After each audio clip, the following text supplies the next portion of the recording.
Part 8 की starting में हम देखते हैं कि श्याम उस पर्सन तक पहुंच गया होता है जिसने श्वान की गाड़ी को ख़राब किया था और वो यहाँ पर उसे कहते हैं कि क्या तुम मेरी गाड़ी ठीक करोगे, तो वो भी मान जाता है। फिर श्याम उसे अपनी गाड़ी दिखाने लाता है तो वो उसे फिर श्वान की गाड़ी दिखाता है, जिसे देखकर उस पर्सन के चेहरे की तो हवाइयाँ उड़ जाती हैं और वो तो इस गाड़ी को ठीक करने से मना कर देता है। और जब वो वहाँ से जाने लगते हैं तो तभी डाई उसे जाने से रोकते हैं और उसे कहते हैं कि अब तुम शराफत से हमें बता दो कि मिस्टर श्वान की गाड़ी के साथ छेड़छाड़ तुमने किसके कहने पे की थी। और तभी फिर श्वान भी वहाँ पर आ जाता है और उससे पूछते हैं कि तुमने ये काम किसके कहने पर किया था। और फिर उन्हें उस आदमी से पता चल चुका था कि एक्सीडेंट करवाने के पीछे डायरेक्टर मे का ही हाथ था और वो फिर उसे इसी सब का सबक सिखाने का सोचते हैं। फिर बाद में हम देखते हैं कि श्वान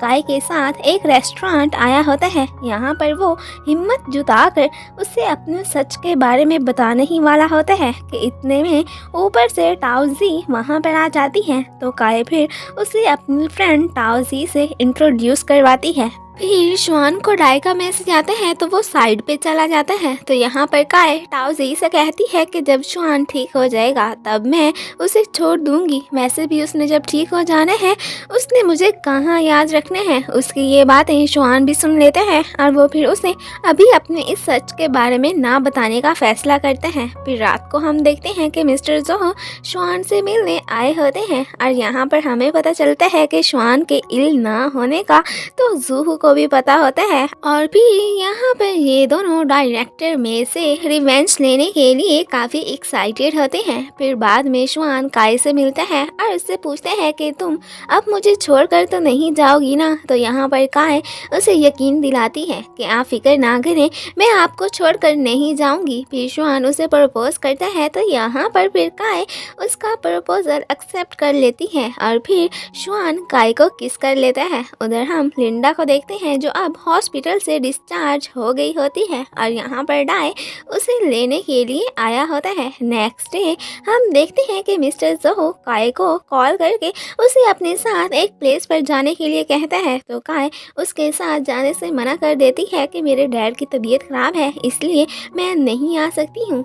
फिर बाद में डैड काय से कहते हैं कि तुम श्वान को छोड़ो बल्कि अपने लिए कोई और लड़का पसंद करो। और उसी वक्त मिस्टर जोहो भी काय के घर आ गया होता है और यहाँ पर वो उसके डैड को पूछने आया था और यहाँ पर काय के डैड तो उसकी पर्सनैलिटी से काफ़ी इम्प्रेस होते हैं। फिर रात को श्वान भी डाई के साथ काय के घर के बाहर पहुँचा होता है और फिर वो उसे मैसेज करके घर के बाहर निकलने को कहता है। डाई तो उसे वहीं पर छोड़कर खुद वहाँ से चला जाता है। फिर काय उसे डैड से चोरी चोरी अपने रूम में लेकर आती है और जब वो अपने डैड के आने की आवाज़ सुनती है तो वो जल्दी से श्वान को छुपाने लगती है और डैड के आने से पहले ही वो उसे अपने बिस्तर में छुपा चुकी होती है। फिर काय जल्दी से अपने डैड से एक्सक्यूजेस बनाकर उन्हें अपने रूम से बाहर भेजने लगती है। अब यहाँ पर श्वान के तो आज की रात उसके घर से जाने का इरादा नहीं होता तो काय बेचारी को मजबूरन नीचे सोना पड़ता है। फिर नेक्स्ट डे जब काय की आंख खुलती है तो वो खुद को बेड पर देखकर हैरान होती है कि मैं यहाँ पर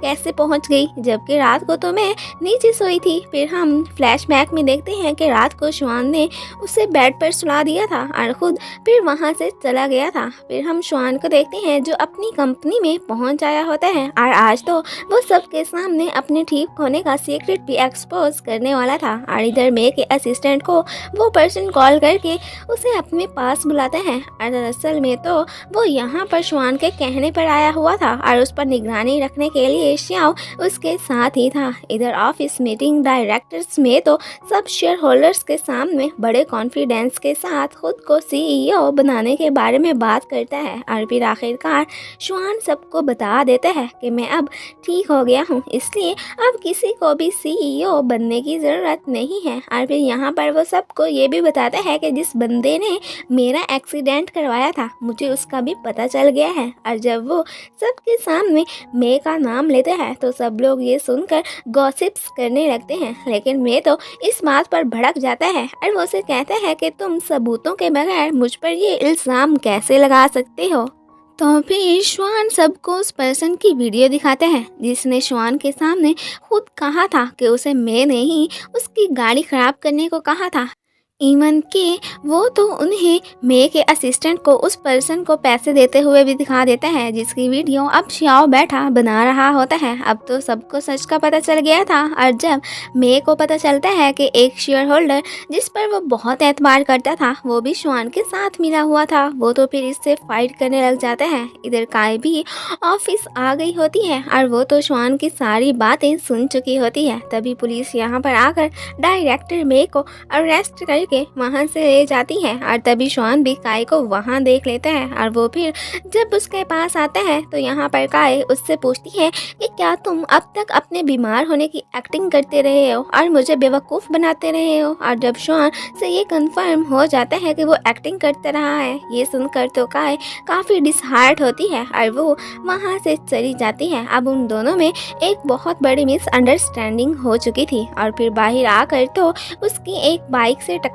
भी हो जाती है जिससे काय का एक्सीडेंट हो जाता है। फिर नेक्स्ट सीन में हम देखते हैं कि काय हॉस्पिटल पहुंची होती है और यहाँ पर अब सबको श्वान के सच का पता चल गया होता है और ये भी कि काय उस बात से कितनी डिसहार्ट हुई है, इसलिए उसके डैड उसे फिर एक पीसफुल जगह पर ले जाने का डिसाइड करते हैं और उसे वो तो एक काम प्लेस पर लेकर भी आते हैं जहाँ पर वो अब कुछ दिन स्टे करने वाले थे। श्वान जब काय को देखने उसके घर आता है तो वो वहाँ पर नहीं होती और उसका मोबाइल भी ऑफ जा रहा होता है। उधर हम मिस्टर जोहो को देखते हैं जो काय से मिलने पहुँच आया होता है और फिर जब डैड के थ्रू उसे पता चलता है कि उसके एक्सीडेंट वाले दिन मिस्टर जोहो ने ही उसे हॉस्पिटल लेकर आया था तो वो फिर उसको अपनी जान बचाने पर थैंक्स कहती है। फिर बाद में काय के डैड को एक काम के सिलसिले में वापस अपने घर जाना पड़ता है। तो फिर श्वान का जब काय के घर चक्कर लगता है तो फिर वो काय के डैड से काय का पूछते हैं कि वो कहाँ है और यहाँ पर तो वो उनसे मार भी खा बैठता है कि उसने उनकी बेटी को धोखा दिया था, लेकिन वो तो उसे काय का भी नहीं बताते कि वो कहाँ है। उधर डाई से लिंडा नाराज होती है कि उसने श्वान के हवाले से अब तक उससे झूठ ही बोला है और वो तो उसकी कोई भी बात मानने को भी तैयार नहीं होती। फिर श्वान टाओजी के पास आकर काय का पूछते हैं तो वो भी उसे नहीं बताती कि वो कहाँ है। उधर काय रात को लाइट जाने की वजह से जब कैंडल ढूंढ रही होती है तो तभी एक बर्तन नीचे गिर जाता है जिसकी वजह से उसके पाँव में चोट लग जाती है। इतने में मिस्टर जोहो वहाँ पर आ जाते हैं और वो उसे एक जगह पर बिठाकर उसके पाँव पे मेडिसिन लगाता है। उधर श्वान श्याओ के पास आता है तो यहाँ पर श्याओ भी उसे मारने लगता है कि वो अब तक हमसे अपने इल होने का नाटक क्यों करता आया था। यहाँ पर श्वान उस सब के लिए उससे सॉरी बोलता है और उससे काय का पूछता है कि प्लीज़ मुझे बता दो कि आखिर वो कहाँ है। तो यहाँ पर श्याओ फिर उसे उस प्लेस का बताने के लिए तैयार हो जाते हैं और इसी के साथ ही पार्ट 8 ख़त्म हो जाते हैं। Thanks for watching.